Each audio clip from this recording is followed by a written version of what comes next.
wala ni Lola. May mga pagsubok talagang nangyayari sa buhay natin. Alam mo, marami na rin ako napagdaanan. Hindi ganoon kadali ang naranasan ko kung ba't nandito ako ngayon. Ang ibig sabihin lang nun, matatag tayo. Tumitig lang ako kay Grace matapos niyang sabihin yon. Nakasakay kami ng tricycle ngayon. Patungo kami ng terminal dahil ngayong araw ng pagluwas namin ng Maynila. Di naman na ako kinakabahan. Sa katotohanan, nag-iisip na ako kung anumang sasabihin ko kay Asher. Kung paano ko makakakuha ng appointment para pumayag siya magkausap kami. Buong biyahe yun ang pinag-usapan namin ni Grace. Di naman na ganon kadami ang mga dala namin dahil binabalak din naming mamili ng damit sa Maynila. Nasabi niya rin sa akin na kumpleto naman na ang gamit doon sa apartment kaya wala kaming dapat problemahin sa pananatili namin doon. Traffic ba papunta dito? Sinalubong kami ng tiyahin ni Grace matapos namin makarating sa kanilang paupahan. Mga nasa 3 palapag ang apartment nila at bawat palapag naglalaman ng 6 na kwarto. Doon sa 3rd floor niya kami giniya habang sinasabi ni Grace ang tungkol sa naging biyahe namin. Medyo traffic po, tita. Di naman na nagbagong biyahe papunta dito eh. Talagang aabutin ka ng tanghali kahit maagang alis mo? Tumango ang tiyahin nito sa sinabi niyang iyon. Nabuksan na nito ang silid ng apartment kung saan kami mananatili sa loob ng 1 buwang bakasyon. Nginitian niya ako bago ko tuluyang makapasok. Maraming salamat po sa pagpayag na manatili muna kami rito. Sus, wala yun. Di naman na iba sa akin ang pamangkin ko eh. Kahit anong oras, welcome kayo dito. Libre din ang lahat. May kantin din sa baba kung nais yun ng pagkain. Ngumiti at tumango ako. Maraming salamat po talaga. 1 buwan lang naman po eh. May aasikasuhin lamang kami ni Grace dito. Kahit gaano pa yan katagal. Nasabi na naman sa akin ni Grace ang rason ninyo. Kaya ito lang ang may tutulong ko sa inyo. Sana magawa nyo na yon ng paraan. Tipid na ngumiti ako sa sinabi niyang iyon. Di na rin naman na nasundan ang pag-uusap namin dahil may isang babaeng tumawag sa kanya. Saglit siya nagpaalam sa amin bago tuluyang umalis. May kaibahan naman na tong silid. Dito sa 3rd floor pang dalawahan ng kama na maaari mong matulugan. May sariling mesa, TV at wall fan sa gilid. Mga kagamitan lang ang kulang na siyang ipupundar na lamang natin. Ayos ba sa iyong lugar? Tumango ako kay Grace. Nakaupo ako sa kama matapos kong itabi ang dalang bag sa gilid. Oo naman, ayos lang. Ang mahalagay may matitirhan tayo. Mabuti naman at kung ganon, kung gusto mong kumain, sabihan mo lamang ako. Kukunin ko lang sa ibaba ang mga gamit na sinabi ni tita. Tulungan na kita. Tumayo ako ngunit pinigilan na lamang niya ako. Wag na, intayin mo na lang ako dyan. Mabilis lang ako. Wala rin akong nagawa nang tuluyan nang lumisan siya sa harapan ko. Naupo na lang akong muli bago bumuntong hininga. Kinuha ko rin ang cellphone sa aking bag upang magpadala ng mensahe kay mama na nakarating na kami ng Maynila. Mabilis ako nakatanggap ng reply na naging dahilan upang magsunod-sunod ang pag-uusap namin sa pamamagitan ng text. Ngunit naudot lamang iyon ang muli ay bumalik si Grace. May mga dala siyang kagamitan na maaari namin magamit sa pananatili namin dito. Tumayo ako upang tulungan siya. Inasikaso din namin ang ilang gamit na nasa silid bago kami tuluyang kumain sa kantin na sinabi ng tiyahin niya. Naging abala naman sa amin ang mga araw na yon dahil tumungo muna kami sa malapit na grocery. Bumili kami ng mga pagkain na maaaring i-stock sa loob ng 1 buwan. Lahat ng kailangan namin, bilhin namin gamit ang perang pinagsama-sama namin. Di naman na naiiba sa akin si Grace. Simula din makilala ko silang dalawa ni Lilian, nagkaroon ako ng kaibigang babae. Ngunit mas kadikit ko si Grace dahil magaan ang loob ko sa kanya. Paano natin malalaman kung nasa ng opisina ni Mr. Saavedra? Nilingon ko si Grace matapos kong itali ang mahaba kong buhok. Nawala ng kulay nito at muli, purong itim lamang ang makikita mo sa bawat hibla. Ipagtatanong ko, hindi naman na sila mahirap hanapin? Hindi ko na hinabaan pang sagot ko. Alam ko naman nang kilala talaga si Asher dito noon pa man. Hindi ako mahirapang hanapin ang opisina niya dahil alam kong hindi ito maglalagi sa sarili nilang kumpanya. Umaga na kasi at nakahanda na kami sa pag-alis. Nakapag-almusal na rin kami at nakapagbihes habang naghihintay pumatak ang oras ng 7:00. Nang umapak ang oras na yon, mabilis kaming nagpaalam sa tiyahin niya upang lumisan na. Alam nito kung saan kami pupunta, kaya't pinaalalahanan pa niya kami bago tuluyang makaalis. dahil maaliwalas ang Maynila at di naman sakop itong kaalaman ko. Si Grace ang naging guide ko sa bawat pasikot-sikot. Sa isang department store kami nagtanong kung saan maghahanap ng kumpanya si Asher.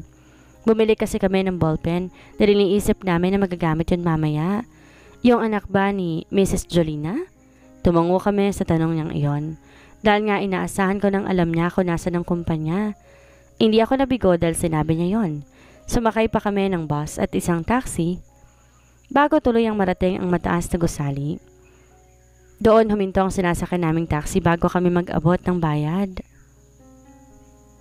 Sa sobrang taas nito, masasabi ko nga na successful na si Asher. Malayo ng kanyang narating. Sigurado ka bang itong nasa address? Nagkibit balikat to sa tanong na iyon ni Grace. Hindi ko alam kung ano na ngayon ang negosyo nila Asher, ngunit hindi ito ang kumpanya nila. Wala ang museum dito na siyang nakita ko na noon. Ito na siguro yon. Pwede naman na tayong magtanong sa guard. Nauna akong lumakad bago sumunod sa akin si Grace. Ngunit natigilan din ako nang bigla ay tawagin niya ako. Teka lang, Winnie. Hindi ba't yun naman ang kasamahan ni Mr. Saavedra kahapon? Nilingon ko ang lugar na itinuturo nito. Nasa gilid yun ng parking lot habang nakatayo sila malapit sa kotse. Namukaan ko nga agad sila, ngunit hindi ako nakapagbigay sagot sa tanong ni Grace. Pinagbuksan na kasi ng isang lalaki si Asher na ngayon ay pormado na sa suot nitong black suit. Natigilan ako habang pinagmamasdan siyang lumakad. Nakasalamin tong kulay black. Lalo na makita siyang lumalakad patungo sa pwesto ko. Hindi ako halos makagalaw. Hindi ako nakakurap o maski inilihis ang paningin sa kung saan. Naturala na lamang ako hanggang sa huminto ito sa harapan ko. Excuse me? Doon lang ako nakakurap na magsalita siya. Tuluyan din ako nakabawi ngunit hindi pa rin ako nakakilos. You are blocking my way. Napalunok ako isang beses bago makitang nakaharang pala ako patungo ng entrance. Ngunit bakit hindi na lamang niya ako iwasan? I want to talk to you, Mr. Saavedra. Hindi na ako nagpaligoy-ligoy pa. Hindi rin ako tumabi dahil nais ko nang sabihin ng pakay ko. Do you have an appointment with me? Wala. Gusto lang kitang makausap. Tumaas ang kilay niya. I think, isn't that important, right? You can leave now. Akma siyang aalis nang magsalitang muli ito. Kahit saglit lang. Importante talaga to. Then you'll wait. Marami akong kliyenteng kakausapin ngayong araw. If you cannot wait before lunch, pwede ka nang umalis. Naparunok akong muli dahil sa sinabi niyang iyon. Ngunit mas lalo ako nangapa ng huling salita na pinakawalan niya sa akin. Doon ka naman din magaling, hindi ba? Winnie's POV. Sa dinami-rami ng taong maaari kong kamuhian, bakit ang lalaki pang itong dati kong minahal? Maaari palang mangyari yon. Pwede palang magalit ka kahit ang nararamdaman mo sa kanya ay pagmamahal lamang. Ngunit alam ko ring lumipas na yon. Nangyari na iyon at nasa nakaraan na. Hindi ko na dapat yun iniisip pa. Hindi na. Bakit ganun magsalita sa'yo si Mr. Saavedra? Magkakilala ba kayo noon? Bumuntong hininga lamang ako sa tanong na iyon ni Grace. Nasa isang coffee shop kami. Malapit to sa company ni Asher dahil nga hindi kami pinapasok doon. Kailangan ko na makapag-set ng appointment para tuluyan kami magkausap. Kung hindi lamang sana importante sa akin ang paaralan, hindi ako maglalakas loob na puntahan at kausapin siya. Naiinis ako. Feeling ko may iba siyang pinaguhugutan kaya't ang paaralan ngayon ang pinagdidiskitahan niya. Nagagalit ba siya sa akin? Nais na ba akong paghigantihan gamit ang paaralang iyon? Nagkakilala kami noon sa Fatima. Tumango-tango si Grace sa sinabi ko. Magkakilala naman na pala kayo eh. Pero bakit ganyan ang trato niya? At saka pa, ano yung magaling ka namang umalis? Nag-iwas ako ng tingin. Dahil sa tanong niya, malamang narinig niya iyon kanina. Dahil nalalapit siya sa akin. Personal na usapan lamang yon. May mga bagay kasi na nangyari sa amin, hindi maganda. Kaya siya ganon? Sabihin mo nga, nanligaw ba yun sa'yo dati at binasted mo? Natawa ako sa tanong ng iyon. Hindi, Grace. Huwag mo nang alamin pa yon. May mga bagay na sadyang di natin maipaliwanag. Bakit ayaw mong i-share? Naging jowa mo si Mr. Saavedra, no? Aminin mo, napaka-bitter niya kasi. Luminga ako sa paligid upang tingnan ang mga katabi namin. Wala namang nakarinig sa sinabi niya dahil ayoko nang ipaalam yon kahit kanino pa. Hays, oo na, Winnie. Balisa ka na, alam ko ng sagot.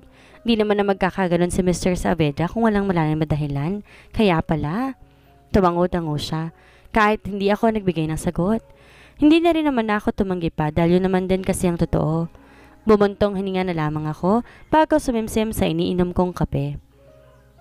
Alam mo, siguradong may rason kung ba't nagagalit yung lalaking yon. Nainis ako sa kabitera niya ha. Panigurado dinadami niyang paaralan dahil sa'yo.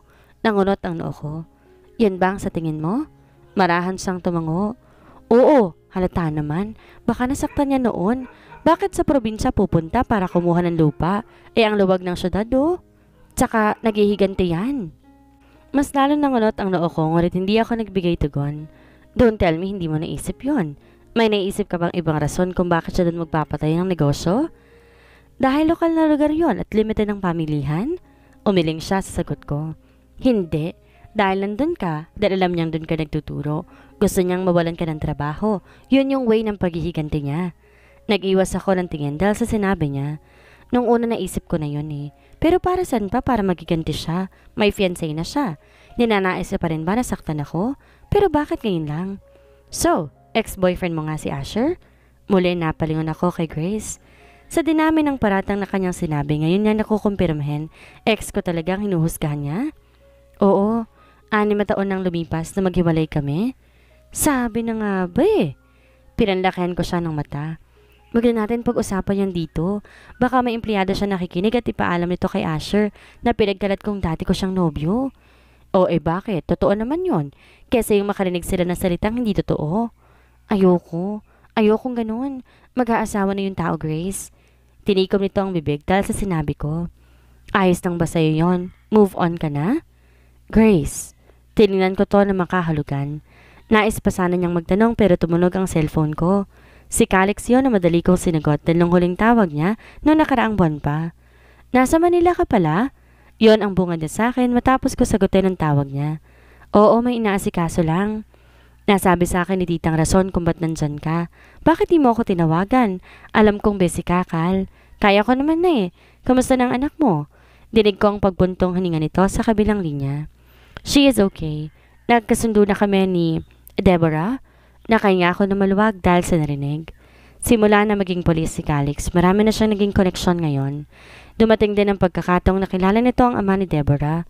Yun ang naging daan kung ba't nakita nito ang kanyang anak na matagal nang nawalay sa kanya.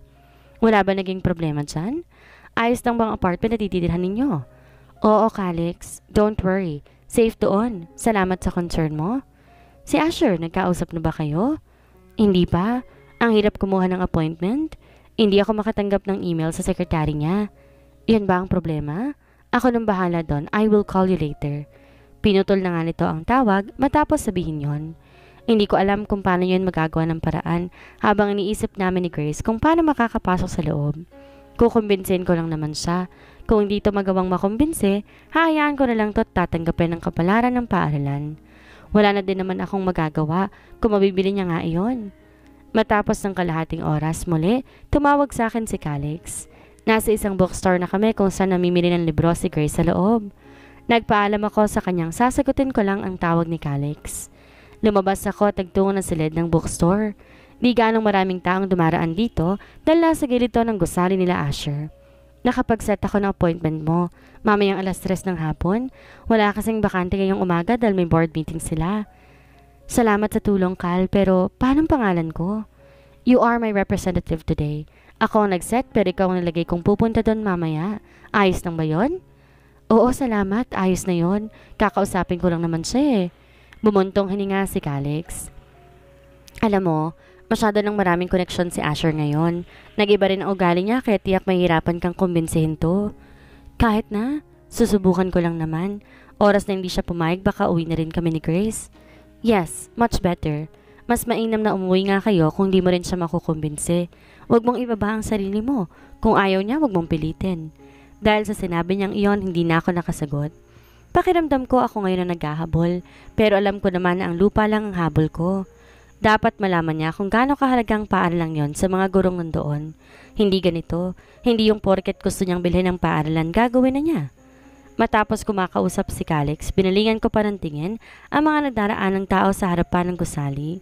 9:00 na ng umaga. Hindi ko alam kung hanggang kailan kami maghihintay dito. Pero pupunta ako mamayang 3:00.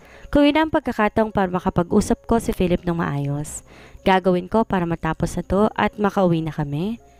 Bala ko sana pumasok muli sa loob ng bookstore, ngunit may namatan akong lalaking nakatayo malapit sa pulang kotse.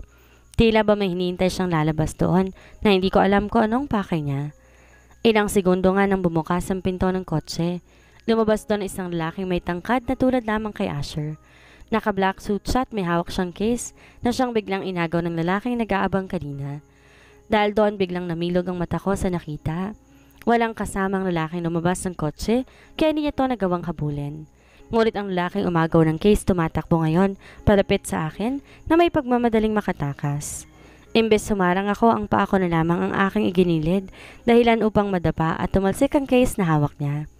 Tumilapon yon sa hindi kalayuan, ngunit biglang hindi na nanlalaki ang paa ko dahilan upang mapaupo ako.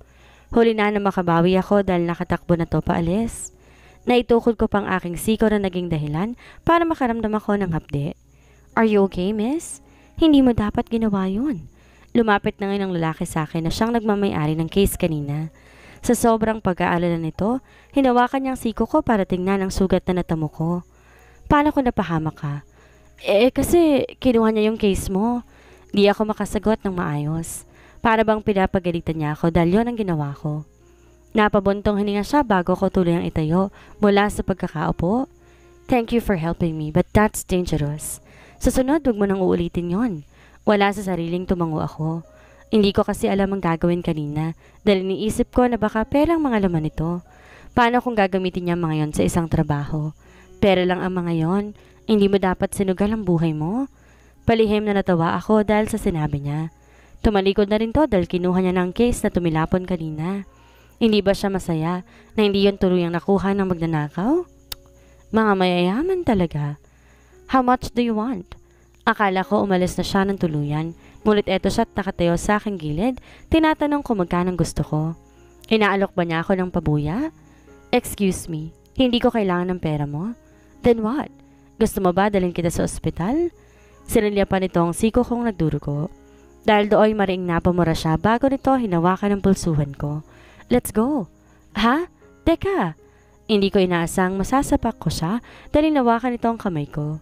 Sa sobrang lakas nun pumaling ang ulo niya dahilan upang humigpit ang hawak niya sa akin. Pasensya ka na. Hindi ko sinasadya. Nilingon niya ako. May dugo na ngayon ang labi nito dahil sa ginawa kong pagsuntok. Pinunasan nito ang labi bago tumango. We're just going to clean your wounds. You don't need to punch me. Umiling ako, hudyat na hindi ako papayag. Wag na, hindi na kailangan, ayos lang to. Hindi. Natigilan ako sa pagsasalita na maramdaman kong may umagos na mainit sa kamay ko. Nang tignan ko yon, doon ko napag-alaman na puruhan talaga ng todo ang siko ko. Hindi tuloy ako lalo nakapalag nang hilahin niya ako patungo sa kotse niya.